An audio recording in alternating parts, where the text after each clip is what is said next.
Hello and Hello. welcome to the show. So we're going to have another look at some more racing guide stuff. Today's one is the more exciting stuff. We are moving on to overtaking. Now, before we do this, we're going to kind of assume that you sort of know how to drive. Because that's an important thing. Well, yeah, you need to know what you're doing with your car. You need to know your cars. You need to know your tracks. This isn't just a guide on how to race on Forza. This is a guide to actually overtaking. So the assumption is that you know physically how to drive your car. At some point in the future, maybe we'll do some sort of much more basic driving guides and that sort of thing if people enjoy this stuff. But for now, there is the assumption that you know how to get your car around a track quickly. So now you're just looking at how to race closely with somebody, because just because you are a fast hot lapper doesn't mean that you're going to be able to race closely with everybody else, which is some of the things that we find when you race online and when you race in events. And you need good racecraft to be a good driver. Yeah. That is how it works. Exactly. Now we're going to move on to the most simple form of overtaking, although let's face it, no overtaking is particularly simple. This is overtaking on the inside. Alright, this is how most overtakes happen. It is a lot trickier when the car in front is defending very heavily. So for this to work, well, first of all, we are assuming that the cars are equal at this point. If you're driving a much faster car in a straight line, this is very, very straightforward. If the cars are equal, you have to get a better run out of the previous corner, have your car alongside fairly early on, so that the other person doesn't have the chance to move over and defend, and there you go, you simply outbrake them. Job done. Exactly. Fairly straightforward. That is when the cars are equal, though. Yeah, this is assuming that the cars are equal and that you can get a better run at the final corner. I think this is the same overtake from a slightly different point of view. So as you can see, my Golf gets a better drive out of the final corner, and it is now, they're both the same in a straight line, but because I have the better exit, I've now got a little bit of straight line speed advantage. I then know exactly where I want to put my car. Actually, I don't think this is the same. This isn't the same overtake. I lied.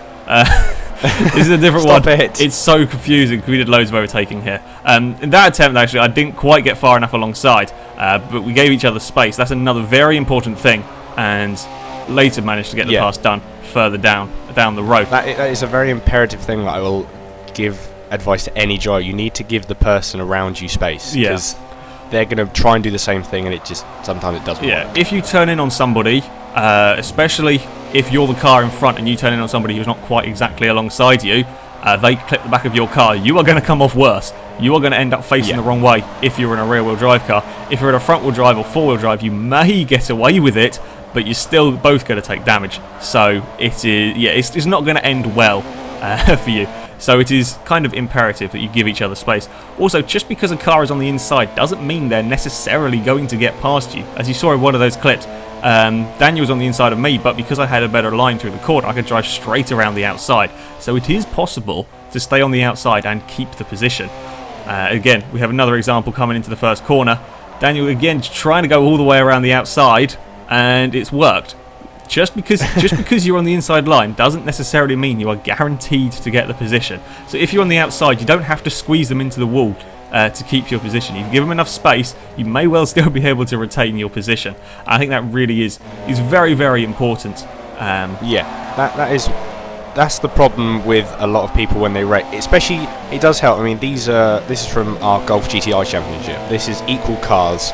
Everyone is running the same car, so it does help. Making a lunge up the inside is easier because you have exactly the same cars, and if you know you're a quicker driver, or that you know you're better in that particular section of the track, then you can generally make a pass. I think this was you up the inside, was it? Yeah, I think this was like the final lap of the race or whatever. Sort of dive up the inside. This is the most simple form of overtake, although it's often quite tricky to actually sort of manage to get the pass done because people will defend very heavily.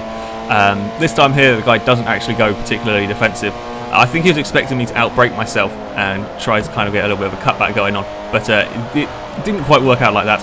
Now, things get a little bit more complicated when you're racing with multiple people, as you see here. It can get because then you've got attack and defend and much more other things. When there's lots of people around, it can get very, very complicated. And of course, you've always got to be careful. If you are going to take a lunge like that, there might be cars in front of that person that you saw there. I nearly drove into the back of somebody. Anyway, we're going to move on. This is still looking at sort of lunges up the inside. However, this time we're assuming the cars aren't equal, that the cars are completely different. The cars have got different kind of speed characteristics. All the passes that you saw there is that we were pretty much alongside each other as we went into the braking zone, maybe a tiny bit behind. But there are times you can overtake when things are a lot different. Now, to actually do these sort of overtakes, you have to know your car incredibly well for this to work. You have to know exactly where to brake and exactly what the limits are on your car. Otherwise, you are going to plough into the side of somebody and you're going to annoy everyone. That's the general gist of it. You do have to know your car.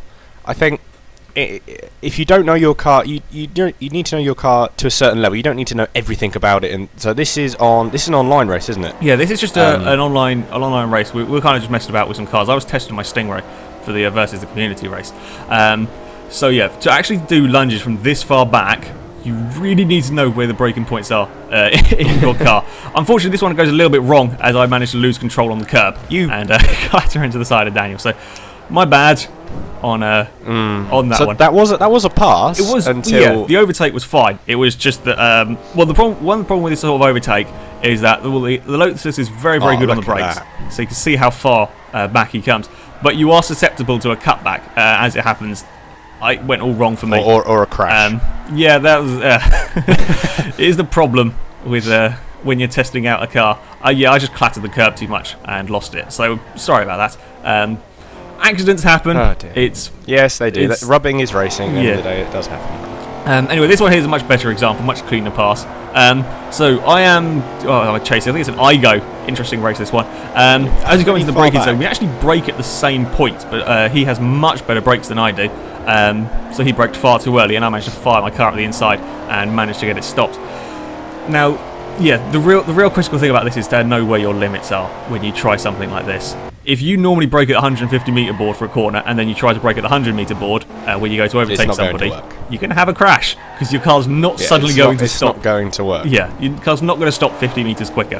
The other slight downside to this is you are very susceptible to a cutback because you are normally leaving it right on the limit. I got lucky because you can't really do much through that corner there. As far as kind of some corners, you know that you're safe. I think there's a few corners like that one there. You know that if you make a pass on there, lunge up the inside, then you know you're pretty safe for the next part of the track. Yeah. This corner here, however, if you lunge up the inside, there's a very good chance that the person behind you that you've just overtaken is going to get a much better run out of the corner. Yeah. So we're going to look at I think we're going to look at the cutback now, if I can remember what order stuff went in the video. Come on, Alex. Switch on. So it's very unlikely that you are going to get the inside line to a corner because the person in front is going to be defending quite heavily. So the cutback, basically what you do is you stay on the racing line, and the person who's defending is going to take a slower line through the corner as they try to cover the inside. They're not going to be on the optimum line, so they're going to be slow on the exit. By doing the cutback, it means that you can get a better exit on the corner, so you can either get past them on the next straight or you can line up for a pass up the inside on the next corner. That's essentially what it is. It's all about positioning your car better. Positioning is key when you do a cutback. Positioning is the key. Like this, I'm on the inside because I'm defending heavily because I want this position. Say this is battle for first in the last lap or whatever. I want that position. I will naturally, the person who is in front goes defensive if the car is that far. If the car is only 20 or 30 feet behind, that is what you naturally do. You just drift over to the inside. You have then got to think about the person in front has then got to think about what is going to happen if the person takes a quicker line.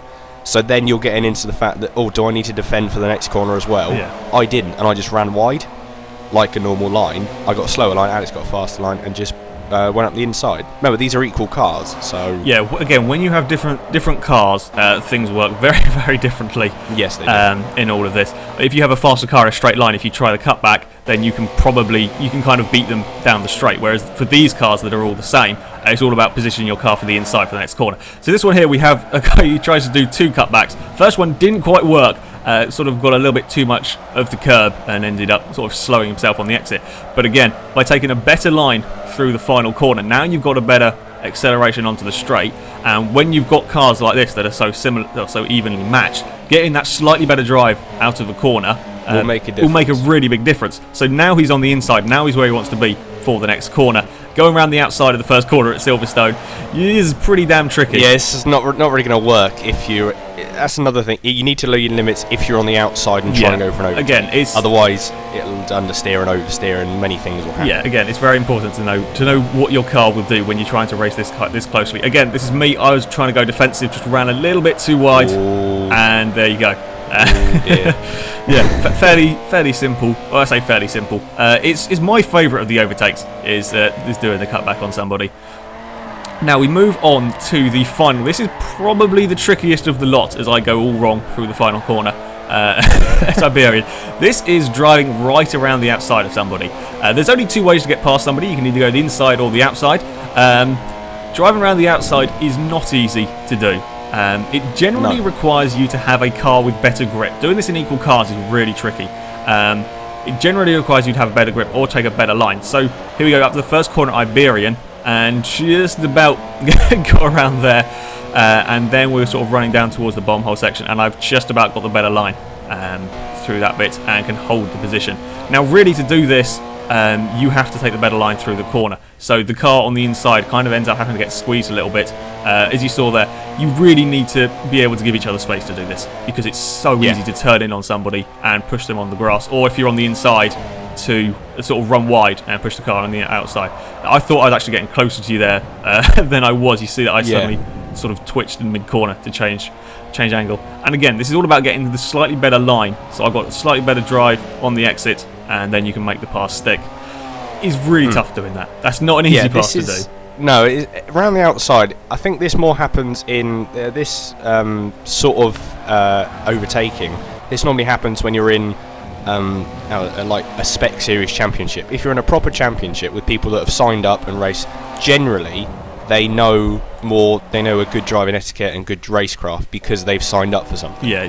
Online lobbies, it doesn't really happen as like that as such. Yeah, it's a lot different. You need to be really very good to manage to do that sort of pass. We did have a pass around the outside at the first corner at Silverstone, amazingly. That's very impressive. brave. You won't be able to do this sort of overtake on every corner. There are very few corners that it'll work on. If you have a very long corner, you are much less likely to manage to drive around the outside of somebody, unless your car has massively superior grip. In equal cars, it doesn't work because you've only got the same levels of grip. It's also very hard to find examples for that because it doesn't happen very often. But I think a Corvette, in the online race, I could have gone around the outside of most corners on that in my Lotus compared to Alex's Stingray, because it's just that sort of car. My Lotus has got mega grip. You've got sort of straight line speed kind of overtaking as well. That's something we're not going to get into because that's fairly straightforward. Now, something that is very important in all of this is to make sure you give each other space. Doesn't matter what you're doing, you just got to give each other space. So we're going to use an example, right? This is coming up to the first corner. I've got on the inside, there's a Golf on the outside. Okay, so I've got the better line for this corner. I'm really where you want to be if you are trying to overtake. So we're coming into the braking zone. We're both on the brakes at about roughly the same time. Now I am on slightly off the racing line. As you can see, I'm going to be taking sort of slightly the wrong line. The car on the outside wants to take his normal racing line, but you can't because I'm there. And I can't turn any sooner because otherwise I'm going to be in the wall. And then in the end, I get away fairly unscathed. However, the guy who I was alongside has, I don't think he took any damage, but he's now lost sort of 2 or 3 places more. If it just stayed, if he hadn't tried to take such a sort of tight angle, if he just stayed on the outside, he would have lost just 1 place. So give each other space. It can be a little tricky seeing where a car is. We're relating to that all the time, aren't we? We're relating to give each other space, but that is what you need. It is the most important thing. Here is an example of what you are supposed to do. So as we're coming towards the final sector, he could have turned in on me and put us both off, but he didn't, and now it means he's on the inside for the next corner. You give each other enough space, you see. Just because you're on the outside doesn't mean you're going to necessarily lose the position. You can still make it work. In the end, I eventually get better drive out the final quarter. I also think I was running manual and clutch, and he was just running manual, so I had a little advantage on that one. But yeah, if you give each other space, don't run into each other. Sure, you may lose the place, but you'll only lose 1 place. If you have a crash, you're going to lose a hell of a lot more, or you're going to end up damaged, or you're both going to be out and there will be anger. So, yeah, much anger. Patience is another thing. Patience is really important. Yes, you need patience. This is how I look at it. A race can't be won on the first corner, but you can lose it on the first corner very easily. Exactly. That is a general rule, I think, when any form of racing. Yeah, it doesn't matter what game you're on, or real life, or games, or whatever. That is the general. That is a generic rule. It's also very important to think that an overtaking manoeuvre can last for well on past just one corner. Overtaking manoeuvre can take half a lap. I'm pretty sure, I don't have a replay sadly, but one overtaking manoeuvre I've done, I've spent half a lap alongside somebody, just trying to get my car on the inside for a corner, because they were defending very heavily. You've got to sort of plan what you're doing. You've got to kind of think ahead. If it's going to take half a lap to get past somebody, it's going to take half a lap. If it's going to take 10 laps to get past somebody, it's going to take 10 laps. You just got to, time your moves. Persevere. Time your moves, and, give each other plenty of room. That's really key. You don't have to be like opposite sides of the track, but there's no need to be pushing somebody off. Yeah. Balance is another thing. Yeah. You need balance. To balance all of these things you need, and that is what you need to actually to get a good, to get good positions and actually win stuff. Yeah. Now, to sort of practice this kind of thing, don't jump in with the race cars, okay? Because they are very fast. They are very fine margins of error. Yeah. R1s, no. Yeah, don't do that. I would recommend you get something sort of B class, maybe C class. Take a car, say something that's good handling, maybe an MX-5 or like these Golfs or any sort of hot hatch. Put every single race upgrade possible, so your tyres, your suspension, your brakes, your weight reduction, all of that in, make it handle as good as possible, and maybe stick a little bit of power, maybe 200-ish horsepower. You don't need much more than that. And then just practice overtaking with a friend who doesn't really mind if you crash into them. Just sort of spend a little while practicing, and you will get the hang of it. If you're driving, it doesn't take that long. No, if you're driving good handling cars, it's also really good fun if you're driving good handling cars. So just give it a bit of practice, and then gradually move up to faster and scarier cars. And it's it'll work. However, that is it for this video, guys. So thank you very much for watching. Next time we'll be moving on to looking at defending. We've kind of covered a little bit of it here, but it's a little bit more complicated than that. So yes, until then, goodbye.